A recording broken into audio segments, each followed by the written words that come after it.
मैं बताऊंगा आपको। हम लोग अच्छा खाने को मिल जाए ना, उस पूछो कैसा लगा, वाह वाह वाह, बड़ा आनंद आया, बड़ा आनंद आया, हाँ बड़ा आनंद आया। हाँ डीजे पे नाच रहे हैं देखो बारात में, ओ किसी ने हाँ क्या, ओ बड़ा आनंद आ रहा है, बढ़िया।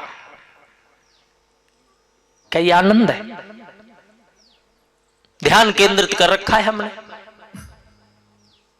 एक महाराज किसी के घर में गए, अम्मा ने कहा बाबा खाना खाओगे? बोले हाँ खाएंगे, भूख लग रही है। बोले बैठो। बाबा ने देख रखे थे पापड़, बाबा बोले पापड़ खाना है। अब पापड़ खाए कैसे? अम्मा ने भोजन रख दिया लेकिन पापड़ ही नहीं रखा। अब बाबा खाए तो सही भोजन, लेकिन ध्यान किस पे? पापड़ पे। अब अम्मा रखे नहीं तो खाए कैसे? अब बाबा पापड़ की तरफ देखो रोटी खा, पापड़ की तरफ देखो रोटी खा। बहुत देर हो गया, अम्मा बोली कोई बाबा कमी है? बोले कमी तो कोई नहीं है माताजी, आज बड़े नसीब की बात कि हम बच गए। बोले कैसे? बोले कैसे क्या, गांव की तरफ आ रहे थे ना तो माताजी ना रास्ते में एक हमें सांप मिला। बोले राम राम, अच्छा फिर क्या हुआ? बोले हुआ क्या, सांप बड़ा लंबा था। बोले कितना लंबा था? बोले सांप कुछ मत पूछो, राम राम सांप बड़ा लंबा था। बोले कितना लंबा? बोले इतना लंबा था यहां से पापड़, इतना था यहां से पापड़। अम्मा मर गई, मैं तो मैं भूल गई, पापड़ ना धरा बाबा को मैंने, ए बाबा पापड़ खाओ। तो ध्यान किस पे? पापड़ पे। तो हमारा ना ध्यान जो है वो भौतिक सुविधाओं पे है, तो हम उसी में आनंद ढूंढते हैं, जबकि आनंद वहां है ही नहीं। भागवत कथा में चतुर्थ दिवस एक कथा आती है, श्री कृष्ण जन्मोत्सव, कन्हैया जी को जन्मोत्सव मनाया जावे, है ना। उस दिन एक गीत गाया जाता है, नंद घर आनंद भयो। कभी गौर नहीं किए हो कितना बड़ा शब्द दिया है, नंद घर आनंद भयो। कहीं भी कोई ये नहीं कहता नंद घर कृष्ण भयो। बोले क्यों नहीं कहता? क्योंकि वो है ही आनंद। नंद घर आनंद भयो, जय कन्हैया लाल की। तो मेरे भाई बहनों, आनंद उनके सिवा कहीं नहीं मिलेगा। तुम जहां ढूंढ रहे हो वहां शारीरिक सुख मिल सकता है, आनंद नहीं मिलेगा। क्योंकि आनंद जिस दिन मिल गया उस दिन तुम्हें भटकने की जरूरत कहां है, वो आनंद है।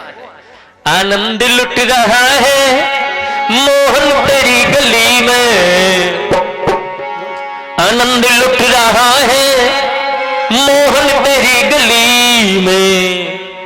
हर मर्ज की दवा है गोविंद तेरी गली में, हर मर्ज की दवा है गोविंद तेरी गली में। तो सच्चिदानंद तो ये रहे, तो प्रेम से बोलेंगे सच्चिदानंद भगवान की जय। सच्चिदानंद रूपाय विश्वोत्पत्त्यादि हेतवे, वो विश्व की उत्पत्ति भी वही करता है। हमें किसने बनाया? उसने। ये झीलें, ये नदियां, ये पर्वत, ये वृक्ष, ये किसने बनाए हैं? उसने। और रंगत देखिए आप, यहां पर एक पेड़ लगा दिया, उस पर कांटे आ रहे हैं, बबूल का है। और उसी की जड़ में एक पेड़ लगा दिया, उस पर केला आ रहा है। जमीन एक ही है और रंग कितने भरे हैं उसमें। कमाल करता है वो। सच्चिदानंद रूपाय विश्वोत्पत्त्यादि हेतवे। और अगर गुस्सा आ जाए, हल्की सी प्रकृति टेढ़ी हो जाए तो सब खत्म, सब बराबर। तापत्रयी विनाशा। तीन प्रकार के ताप हैं, चाहे भौतिक ताप हो, दैविक ताप हो या आध्यात्म ताप हो। तीनों प्रकार के तापों को नष्ट करने की शक्ति उनके नाम में है। ये नोट कर लो आप। अब मैं तो विशेषकर मैं आप सबसे कह रहा हूं, पुनः कह रहा हूं, तीनों प्रकार के तापों को अगर नष्ट करना चाहते हो तो उनकी शरण में आना ही पड़ेगा। आज नहीं आओगे, आज के दिन आना पड़ेगा, और नहीं आओगे तो जीवन भर तुम्हारे मुख से एक शब्द कबू ना जाओ कि हम भैया सुखी नहीं है, बस रोते ही रहोगे, मर गए, हाय मर गए, हम मर गए। क्यों मर गए तुम? बोले हम मर गए। क्यों मर गए? क्यों? इसलिए मर गए क्यों? तापों को ही नष्ट नहीं कर रहे, भगवान की शरण में ही नहीं आ रहे हो। जिस नाम का सहारा लेकर के तुम्हें पार होना है उसे छोड़ बैठे हो। आज आप किसी को उठा के देख लो, अगर ईमानदारी से हाथ रख के दिल पे वो ये नहीं कह सकता कि मैं पूर्ण रूपेण सुखी हूं। भौतिक लोगों की बात कर रहा हूं, किसी से पूछो सब सुखी है, सब आनंद है ना? नहीं है। और तो महाराज सब ठीक ठाक है, अब सोच रहे थे बेटी की शादी हो जाए, फिर राम राम, फिर हमें कोई टेंशन नहीं, फिर हाँ फिर तो बस हमें कोई दुख ही नहीं, बस यही। अब बेटी की भी शादी हो गई तो अरे अब ये सोच रहे थे कि बेटा के हाथ और पीले हो जाते, लोग ये कहेंगे लड़के के ब्याह भी नहीं कर पाया, अब वो भी भगवान जी ने कर दी। अब सोच रहे थे कि छोटा सा इसके भी नन्ना मुन्ना सा एक आ जाए तो फिर तो भजन ही भजन है। हाँ भजन ही भजन। और उसके जब तक नहीं बालक हो रहा ना तब तक और तो सब सुख है, बस यही कमी रह गई है, बस बस फिर तो कमी है ना, और वो भी हो जाए फिर भी कमी पूरी होगी क्या? पहले तो रोते रहे लड़का पढ़ रहा नहीं है, पढ़ रहा नहीं है, पढ़ गया, नौकरी लग गई, अब तो खुशी, अब तो आनंद ही आनंद, आनंद ही आनंद। 50 लाख मिलेंगे काय में बेटा के ब्याह में, इसी पे फूले, यही खुशी है। 6 महीने बाद बेटा आया, रात को कुंडी खटखटाई, मम्मी गेट खोला, मम्मी ने हाँ, अरे बेटा आ गया। बेटा के साथ ही एक श्रीमती जी और है, ये कौन है? बोले आरती उतार तेरी बहू ले, आ जाओ। तू कहती थी ना अब तो ब्याह कर ले, तुम्हें बोला चले या उराड़े काट दो। मैंने कहा तूने बताया भी नहीं, बोले हो गई बस। बाप ने सुना, बाप को हार्ट अटैक, काहे का 50 लाख मिल रहे ब्याह में, मर गो, फ्री में कर लाओ। कोई तन दुखी, कोई मन दुखी, कोई धन बिन रहे तो उदास, कोई तो तन दुखी है। और ऐसे लोग सब कुछ है घर में, ये मन दुखी है। कमी संपदा की प्रभु ने छोड़ी नहीं है, हर तरह से संपन्न कर रखे, लेकिन मन को कहां ले जाएं? कोई तन दुखी, कोई मन दुखी, कोई धन बिन रहे तो उदास, थोड़े थोड़े सब दुखी, सुखी राम के दास। तो सुख तो तब मिलेगा जब परमात्मा की शरण में आ जाओगे, तभी तो कहते हैं ना सच्चिदानंद रूपाय विश्वोत पत्याधित वे तापत्र विनाशाय श्री कृष्णाय भजम नमः। ऐसे गोविंद को हम बारंबार प्रणाम करते हैं, बोले गोविंद भगवान की।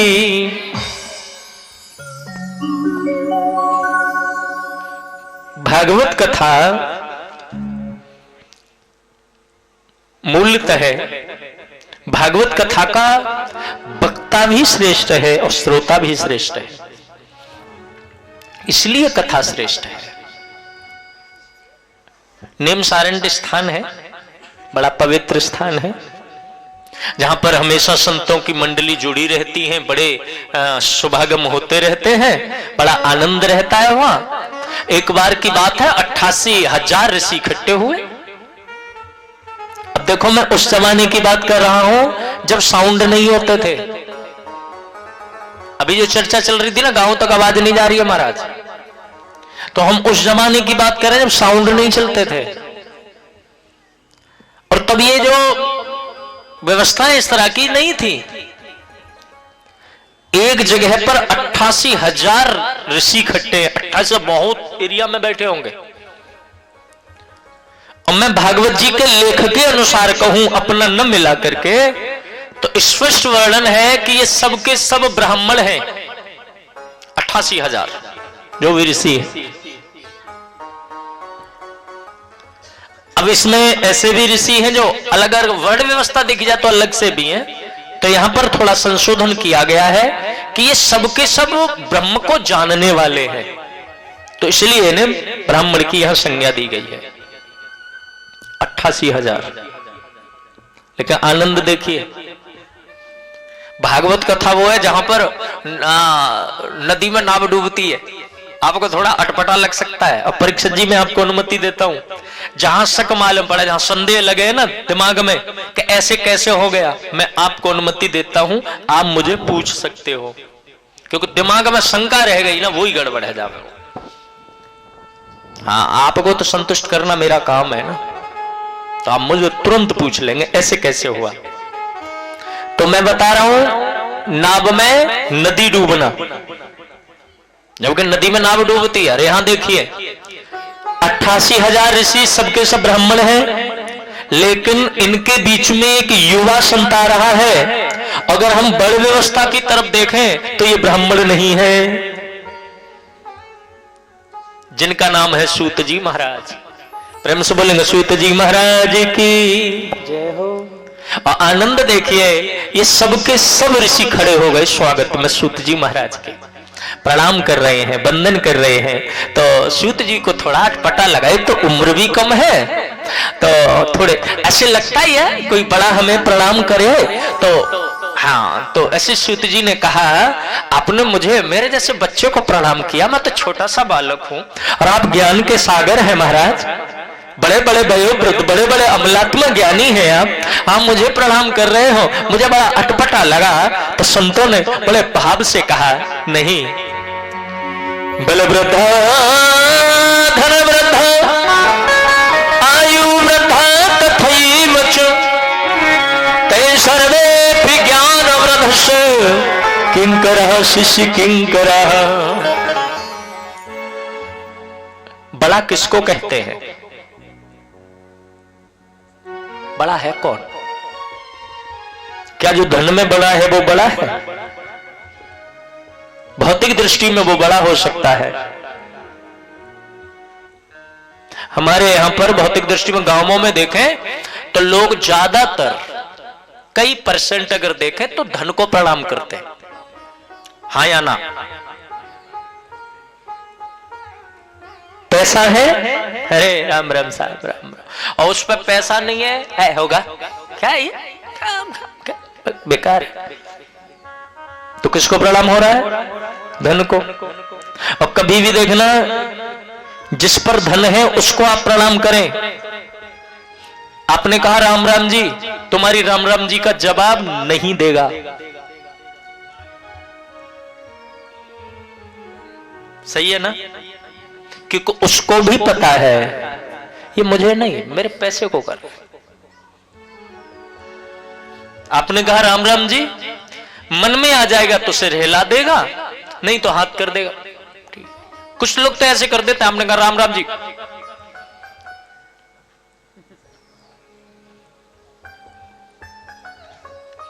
अब जैसे ही कर भी बारे है, धन वृद्धा बल वृद्धा, क्योंकि वो धनवान है, वो धन को प्रणाम है। कुछ लोग धन में बड़े होते, कुछ लोग बल में बड़े होते, शारीरिक ताकत। धन वृद्धा बल वृद्धा आयु वृद्धा तथैव च। कुछ लोग आयु में बड़े होते हैं, उम्र में बड़े हैं। ते सर्वे विज्ञान वृद्धस्य, ये सब अपनी अपनी जगह पे बड़े हैं, लेकिन इन सब में सबसे बड़ा वो है जिसके पास ज्ञान है। और मैं आपसे भी कहता हूं, जिस पर ज्ञान है, पर वहां पर ये मत सोचो ये छोटा है, निर्धन है, कैसा है, क्या कुरूप है। हमें जिस चीज की जरूरत है वो उसके पास है, इसलिए हमसे तो बड़ा। तो ऋषियों ने क्या कहा? हमने आपके ज्ञान को प्रणाम किया, हमने वंदना की है। जो आपके अंदर जो तेज चमक रहा है, जो कोटियों सूर्यों के समान है, हम उसको प्रणाम करते हैं।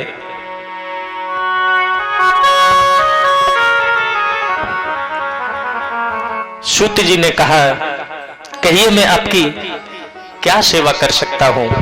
ऋषियों ने कहा, अज्ञान ध्वांति विध्वंस कोटि सूर्य समप्रभ सूताखि कथा सारम मम कर्ण रसायनम। ये हमारे कान ये तरस गए, ये हमारा हृदय ये पीड़ित है। हमें कोई भगवान का ऐसा कोई प्रसंग सुनाओ जिससे ये अंतरात्मा हमारा हृदय शांत हो जाए। कभी दुखी हुए हो? मैं कहता हूं जो दुखी हो जाओगे ना, जिस दिन दुखी हो जाओ, भजन करवे को आनंद उसी दिन ज्यादा आवे। जिस दिन तुम्हें तुम्हारा परिवार ठुकरा दे, जिस दिन तुम्हें तुम्हारे अपने चोट पहुंचाएं, जिसे तुम अपना मानते हो, जिस दिन वो तुमसे कटु शब्द बोले, उल्टे शब्द बोले, तो तुम्हें रोना आएगा, अंदर से रोना आएगा। जिनके लिए हमने सब कुछ किया, आज वो हमसे ऐसे बोलते हैं।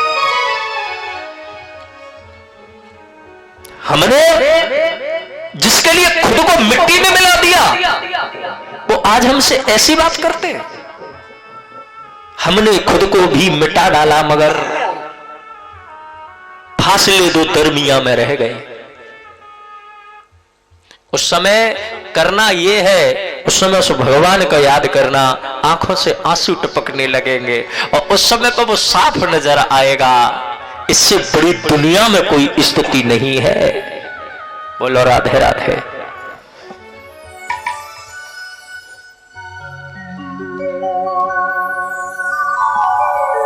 हमारी इंद्रियां दुखी है, पीड़ित है। ऐसी कथा सुनाओ जो फिर ये भटके नहीं। सूत जी महाराज गदगद हो गए। सूत जी ने मुस्कुरा करके कहा, बोले काल व्याल मुख व्यास त्रास सहे तवे श्रीमद् भागवतम शास्त्रम कालौ भाषितम। कलियुग में जो जीव काल रूपी सर्प के गाल में समाता जा रहा है, उससे अगर कोई कल्याण दिला सकता है तो वो श्रीमद् भागवत कथा है। सूत जी कहते हैं। सुखदेव जी महाराज जब कथा सुनाने बैठे परीक्षित जी को, उस समय देवता लोग अमृत का कलश लेकर के आए और देवताओं ने कहा, ये अमृत का कलश आप ले लीजिए और परीक्षित को दे दीजिए, भागवत कथा हमें सुना दीजिए। उस समय सुखदेव जी ने कहा, तुमने तो भागवत का मोल कर दिया, कहां सुधा कहां कथा। और मैं इसमें थोड़ी सी एक चीज जोड़ना चाहूंगा। हमारे सुखदेव जी महाराज जो भागवत के मुख्य वक्ता हैं, उन्होंने अमृत लेकर के भी भागवत का सौदा समझा और देवताओं को वंचित कर दिया कथा सुनाने से। और आज बड़ा दुख होता है जब आज के कथावाचक सौदा करते हैं भागवत कथा का। मैं सही कह रहा हूं ना? खुलेआम सौदा किए जा रहे हैं आज। इतने लाख लेंगे, इतने लाख चाहिए।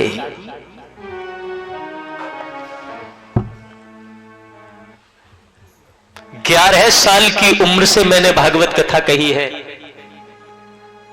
बहुत छोटा था मैं। आपके आसपास बहुत जगह मैं कथा करके चला गया। मैंने दो काम कभी नहीं किए। आज चर्चा चल रही थी, कोई कह रहे थे कि एक व्यास जी तो चावल भी भर ले गए थे। वो ले गए थे, ये सामान भर ले गए बाद में। फिर हमारे साथ वाले ने पूछा कैसे थे व्यास जी? मैंने अब क्या पूछना कैसे थे। ये स्तर है कथा व्यासों का। ये इतना गिर गए हम लोग।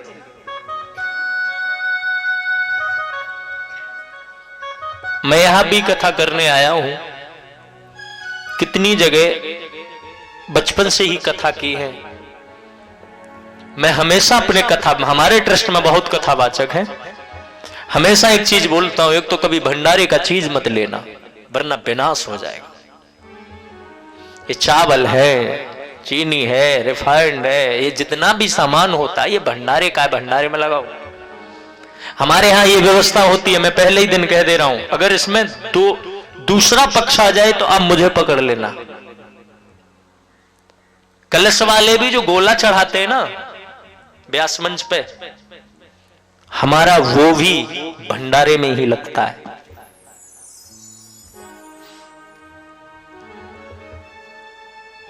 भागवत कम बिजनेस बना दिया है। ये तो पता है हम लोग भागवत कथा कर रहे हैं, यजमान जो भी देगा अच्छा ही देगा, अच्छे से अच्छा देगा। और तुम्हें ज्यादा की अगर खोज है या ज्यादा भूख है तो बहुत से बिजनेस है, कोई भी कर लो। हिंदू धर्म में जो हमारा सर्वोत्तम ग्रंथ है उसको क्यों पीटते हैं? नई नई चीज बता देंगे, कथा व्यास ये होना चाहिए, कथा व्यास ऐसा होना चाहिए, कथा व्यास वैसा होना चाहिए। असली बात नहीं बताएंगे कि कथा व्यास कैसा होना चाहिए। कथा व्यास होना चाहिए परम विरक्तम, भागवत का शब्द है पहला, कथा व्यास विरक्त हो। विरक्त का मतलब ये हुआ भौतिक दृष्टि में कि उसके बीवी बच्चे ना हो, संत हो, है ना। लेकिन श्रीमद् भागवत कथा में विरक्त कहा गया है सुदामा जी को, तो सुदामा जी के तो बीवी बच्चे भी हैं, पत्नी भी है, बच्चे भी हैं। तो इसका मतलब क्या रहा? तो विरक्त का कोई और अर्थ होता होगा। दूसरा अर्थ यह है विरक्त का, विरक्त जो उसको कहते हैं जो परम संतोषी हो, उसको जो मिल जाए ले जाए, जिसका ध्यान धन पे होगा वो न तो कथा कह सकता है, खुद का कल्याण नहीं कर सकता, तो आपका क्या खाक करेगा। कल ये लेके आना, परसों वो लेके आना, फिर ये लेके आना, काय को लेके आना। हम कहते हैं खाली हाथ मत आना और खाली हाथ मत जाना। बस दो चीजें याद रखो। क्या क्या याद रखना है? खाली हाथ आना नहीं है, खाली हाथ जाना नहीं है। क्योंकि भगवान क्या, जब सुदामा जी भी गए थे ना, इतनी गरीबी में भी खाली हाथ नहीं गए थे। क्या कहा था सुशीला से, सुशीला भगवान के दरबार में खाली हाथ जाऊं कैसे, कुछ तो हो। सुशीला ने कहा वो तो भगवान है, वहां तो जा सकते हैं ना महाराज। बोले नहीं, भगवान के यहां कभी खाली हाथ नहीं जाते। तो बस इतना ध्यान रखो, खाली हाथ आनो ना है और खाली हाथ जानो ना। कचुना हो तो फूल तो मिल जाएंगे, रास्ता में ते आओ वो नहीं लेता।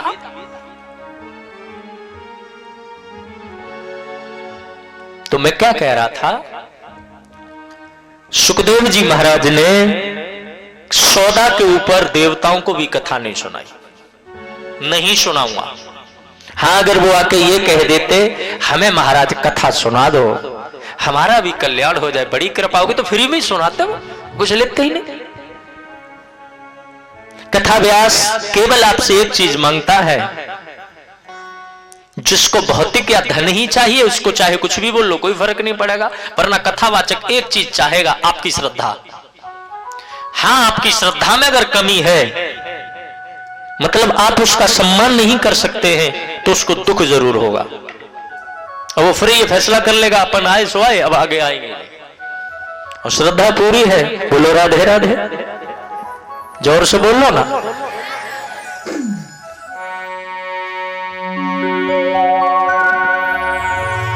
तो श्री सूत जी महाराज ऋषियों से कहते हैं, हे ऋषियों, मैं वही भागवत कथा आपको सुनाऊंगा। संसार में कलयुग अपने पूरी ताकत पे है, ऐसा सूत जी वर्णन करते हैं। तो ऋषियों ने प्रश्न किया, अच्छा भागवत कथा क्या है? इससे पहले इसका कभी अनुवाद हुआ है? बोले हाँ हुआ है। बोले कब हुआ, कैसे हुआ? बोले एक बार की बात है, सूत जी महाराज कहते हैं कि यह कथा मुझे सुखदेव जी महाराज ने एकांत में जाके बताई थी, और वो मैं कथा आपको बता रहा हूं। कलयुग में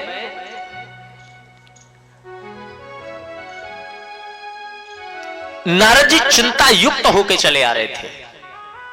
आहा, चिंता में आदमी का अलग रूप बदल जाता है। हाँ एकदम देखो तरीका ही अलग हो, वो कितना भी छुपाना चाहे अपने आप बताएगा कुछ तो है। ऐसे ही चिंता युक्त चले आ रहे हैं। आगे सनत कुमारों को देख के हड़ाबड़ प्रणाम किया। प्रणाम कैसे? बस ठीक। आपके चेहरे को देख के लग रहा है कुछ तो गड़बड़ है। बोले हाँ है। बोले क्या है? नारद जी ने कहा महाराज मैं कलयुग में आया दुनिया में देखने के लिए क्या चल रहा है। हर जगह घूमते गया, सब जगह जाकर के देखा तो जहां पर धर्म का पोस्टर लग रहा है, बाहर से तो लग रहा है बड़ा धर्म हो रहा है, और अंदर जाके देखता हूं तो अधर्म का पाखंड का भंडार लगा पड़ा है।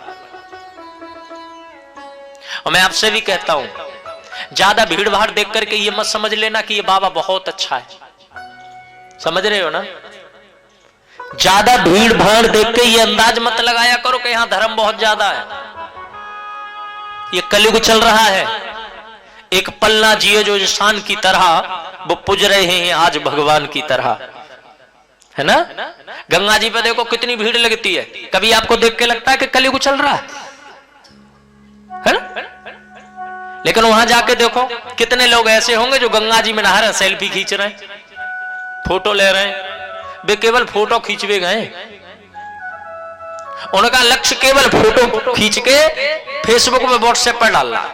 आज गंगा नहाने का सौभाग्य प्राप्त हुआ, चले हैं वो। कुछ ऐसे होते हैं प्रसाद लिया, ओ भैया प्रसाद दे देना, प्रसाद उसने दे दिया, पैसा, और उसका ध्यान दूसरी तरफ है। ए ना ले रहा तो मरे, हमन तो कई ले ले, ना ले रहा तो ना कोई बात ना, बांटे आए। अब तारी पीट कर हमन तो कई बात सुनी ना, अरे मारे है तो वो भी उसी भीड़ का हिस्सा। किसी का कुछ है, कोई कैसे गया है, 1% उसमें से ऐसे लोग गए होंगे, हे गंगा मां मेरा कल्याण करना। 1%। कितने गंगा जी में नहा करके दांत ही मांज रहे होंगे। हाँ कुल्ला करते हैं बहुत से गंगा जी में जाके। अब ये बताइए पाप कर रहे हैं कि पुण्य कर रहे हैं? पराम्बा जगदम्बा मां पर जाके कुल्ला करना कितना निकृष्ट कर्म है। नारद जी ने कहा मैं दुनिया में घूमा, लेकिन महाराज मुझे कहीं शांति नहीं मिली कलयुग में। मैं जहां जहां धर्म की जगह पर गया वहीं अधर्म मिला, इसलिए मैं लौट करके वृंदावन गया। तो सनत कुमार बोले वृंदावन क्या हुआ? बोले वृंदावन में मैंने जाके देखा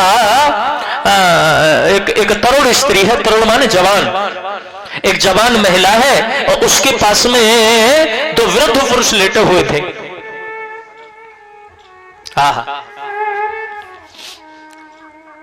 नारद जी ने देखा राम राम ये क्या, वृंदावन में भी है। नारद जी लौट करके चलने लगे तो उस महिला ने खड़े होके कहा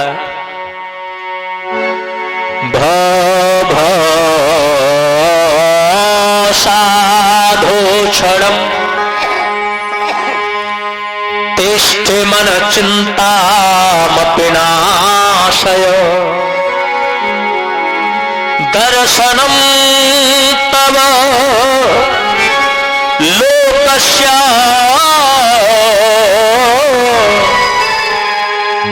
सर्वथा गहरम परम। उस स्त्री ने खड़े होकर के कहा भव हे देव रुको, साधो क्षणम तिष्ठे। अच्छा साधु किसको कहते हैं? साधु उसको कहते हैं जो साधता है।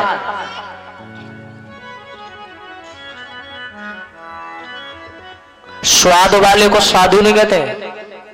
हमारे गांव में लोग कह देते सीधा भैया स्वादु साधु है। नहीं जी, साधु वो है जो साधता है, गिरते हुए को संभालता है, वो साधु है। इस स्त्री ने खड़े होकर कहा भव साधु क्षणम, एक क्षण को रुक जाओ। नारद जी खड़े हो, कौन है यार? आंखों में आंसू लेकर के कहा मैं मां हूं। हे देव, मैं मां हूं। एक शब्द ने कितने जवाब दे दिए? एक शब्द नहीं जवाब दे दिए, मैं मां हूं। मतलब नारद जी के दिमाग में जितनी भी गलतफहमी थी वो सब खत्म हो गई। रिश्ते को जा, मैं मां हूं। नारद बोले आप मां हैं? भक्ति ने रो करके कहा मैं मां हूं और ये मेरे दोनों बेटा हैं। जो बड़े बूढ़े हैं ना, बुजुर्ग जो है, ये मेरे दोनों बेटा हैं। मेरा नाम भक्ति है और ये मेरे दोनों पुत्र हैं, इनका नाम है ज्ञान और वैराग्य। और इतना कहते ही रो पड़ी। मैं जाना चाहती हूं, मैं अब अपना शरीर त्याग करके भगवान के चरणों में जाना चाहती हूं, मैं रहना नहीं चाहती। नारद जी तो घबरा गए। नारद जी बोले अरे राम राम, आपका ये हाल कैसे हो गया? बोले ये कलयुग है, सतयुग, त्रेता, द्वापर में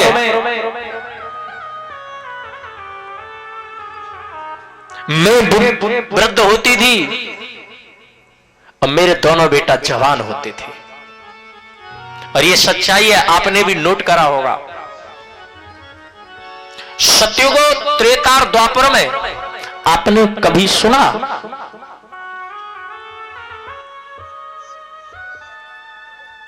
कि इस तरह यज्ञ होते थे ना? तो पहले यज्ञ तो होते थे। कभी आपने सुना कि भागवत कथा उस जगह पर हुई? आपने सुना राम कथा वहां हुई? बहुत कम। उस समय ज्ञान था,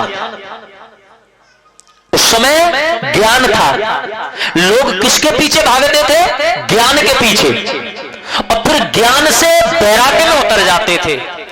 भक्ति का कोई कांटेक्ट रहा? बोलो हाँ या ना? नहीं रहा ना। 1% लोग भक्ति करते थे और अब भक्ति की कमी नहीं है। मुझे लोग बहुत से कहते हैं अब भक्ति तो है ही। अब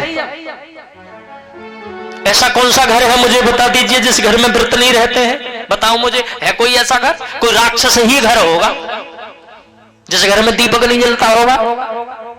बताओ, भगवान की मूर्ति सबके घर में है, सबके घर में आया ना।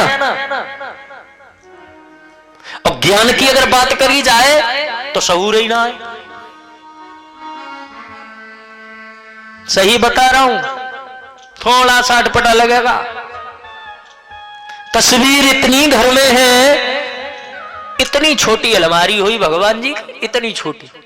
और वहां पे गणेश जी बैठे होंगे, कन्हैया जी बैठे होंगे, महादेव जी भी बैठे होंगे, हनुमान जी तो होंगे, राम जी भी होंगे। अब जगह नहीं रही तो तुलसी दो दुर्गा माता भी आ गई, फिर वो आ गई पहाड़न बारी, फिर वो भी आ गई।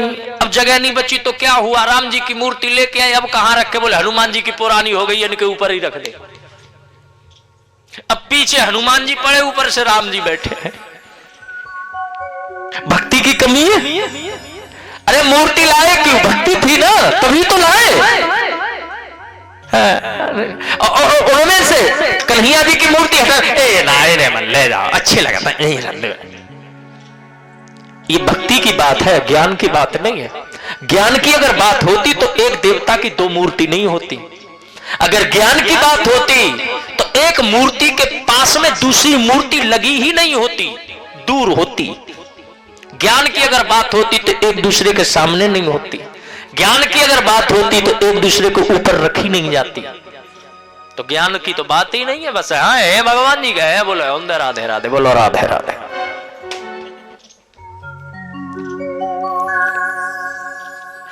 अब वैराग्य की बात आ जाए तो है, बालक गीता पढ़ने लगे, मां कहेगी किसने बताया तुझे? वो बता रहे थे महाराज जी, वहां पे कथा कर रहे थे कि गीता पढ़नी। महात्मा होएगा, मरे हो पढ़े हो ना, महात्मा होएगा, चल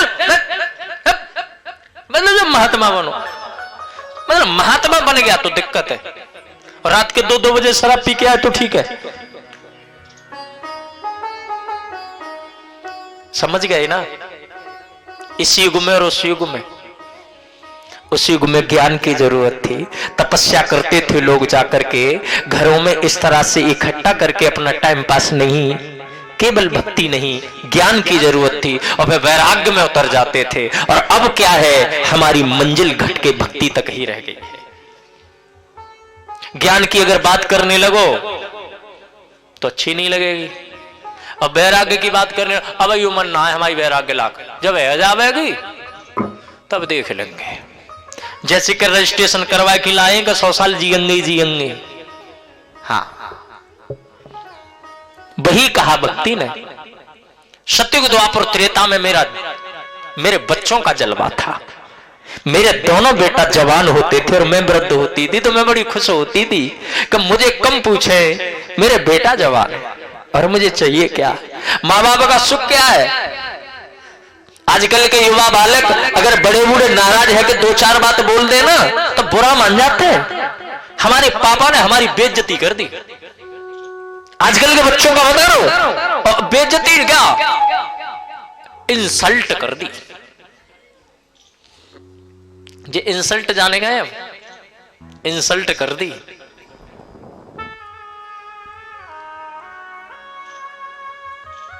तुमसे हार जाए दुनिया में,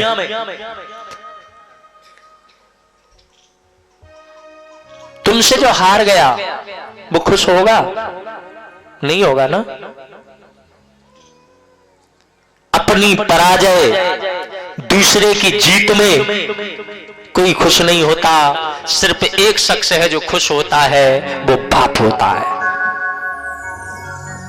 बाप नाम नहीं कर पाया, बाप बड़ा सुख नहीं ले पाया, लेकिन बाप बचपन से ही बच्चे को मार पीट के स्कूल में भी भेजेगा तो उसके शब्द यही होंगे, हमारी तो जैसी गुजरी वैसी गुजर गई, तू तो मर जा।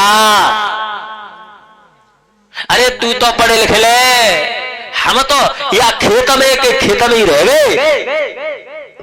तो मुझे ही करो एक, बेटा पढ़े ले लेकर मारेंगे पीटेंगे, लेकिन कायम अपन ही नहीं। ये नहीं कि तू नौकरी में लग जाएगा तो हमारे दिन समझ जाएंगे ना, अपने संभाल ले। और कोई होगा दुनिया में ऐसा? सिर्फ माँ बाप ही सोचते हैं ऐसा। और देखो बदकिस्मती आज के मेरे देश की, आज की बदकिस्मती देखो समाज की, लोग सबसे पहले माँ बाप का ही बुरा मानते हैं। इसलिए आजकल भागवत कथा हो या राम कथा हो, वो युवा बालक के लिए बहुत ज्यादा जरूरी है।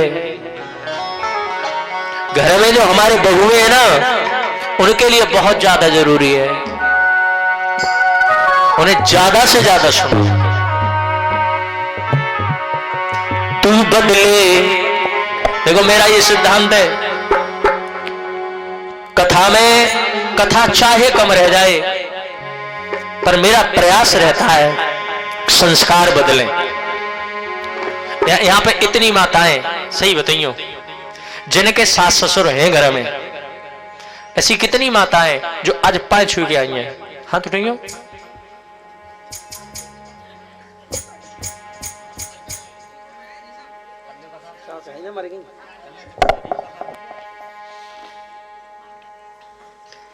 अब ना छू तो कोई है?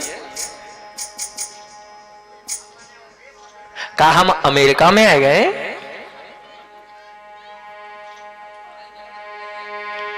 तू बदले 100 बार मगर माँ का प्यार नहीं बदले। हम बदल सकते, माँ नहीं बदल सकती। मैं बच्चों से कहता हूं कभी माँ बाप के गीत सुन लिया करो, मन लगेगा। तू बदले 100 बार मगर माँ का प्यार नहीं बदले। बड़ा गुस्सा आता है, जिंदे होंगे तो उनकी कदर नहीं समझेंगे और मर जाएंगे तो मिस यू मॉम, तुम्हारी बड़ी याद आती है माँ। जब जिंदा थी तब कहीं चला गया था है? तू बदले 100 बार मगर बेटा 100 बार बदल गया पर मां नहीं बदलेगी। गुस्सा हो जाए, नाराज होकर चला जाए, तुझसे बात नहीं करूंगा, ठीक है मत करियो। लेकिन मां गांव में पता चल जाए बेटा आया है, गेट पर खड़ा होकर देखेगी, शायद आएगा। अब बड़ा दुख होगा जब गांव से वापस ही लौट जाएगा, कहेंगे आए थे तुम्हारे वो चले गए बेटा। मां कहेगी मेरा आज इतना भी हक नहीं, एक बार आता मिलकर ही चला जाता।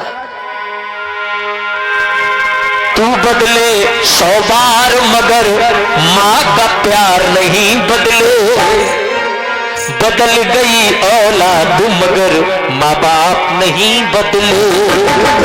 बदल गई औलाद मगर माँ बाप नहीं बदले। बदल गई औलाद मगर माँ बाप नहीं बदले। तू बदले, तू बदले, तू बदले 100 बार मगर माँ का प्यार नहीं बदले। ऐसे तू बदले 100 बार मगर माँ का प्यार नहीं बदले। छोटा सा था ना, रोज आता था, 1000 जगह पर नजर उतरवाती थी वो, कहाँ है वे देखियो। और जब तक सो नहीं जाता था आंख नहीं लगती थी। अब बड़ा हो गया है तो बोलने लगा है कि तू बदल गई है माँ। माँ नहीं बदली है, तेरी निगाह बदल गई है पागल। वो तो आज भी तेरे चेहरे को देख के, तेरी उदासी को देख करके बता देती है कि तुझे कोई बात है, तू लाख छुपाए। तू बदले 100 बार मगर माँ का प्यार नहीं बदले। तू बदल गई औलाद मगर माँ बाप नहीं बदले। बदल गई औलाद मगर माँ बाप नहीं बदले।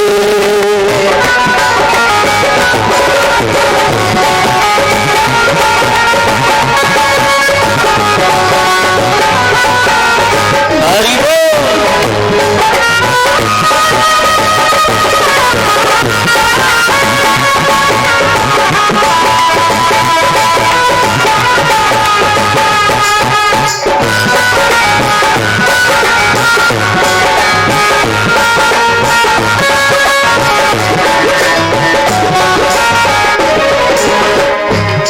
जिस बाप ने अंगुली पकड़ के चलना तुझे सिखाया, जिस बाप ने अंगुली पकड़ के चलना तुझे सिखाया।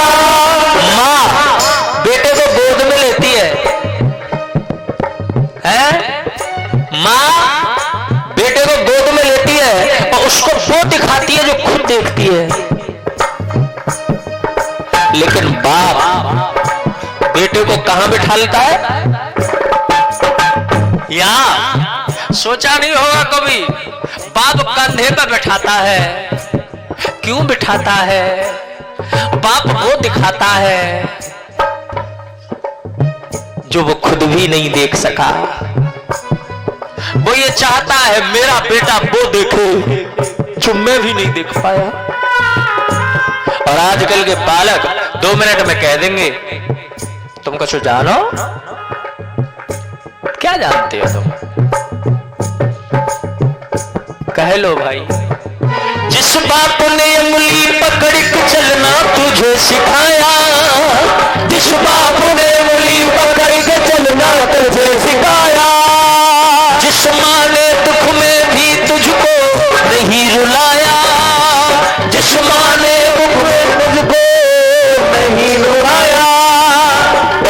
है दिलों पे मार,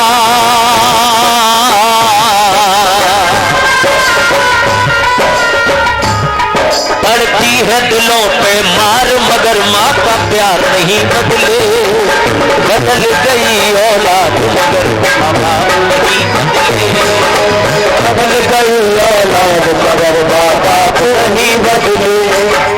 तू बदले, तू बदले, तू बदले 100 बार, मगर माँ का प्यार नहीं बदले। बदल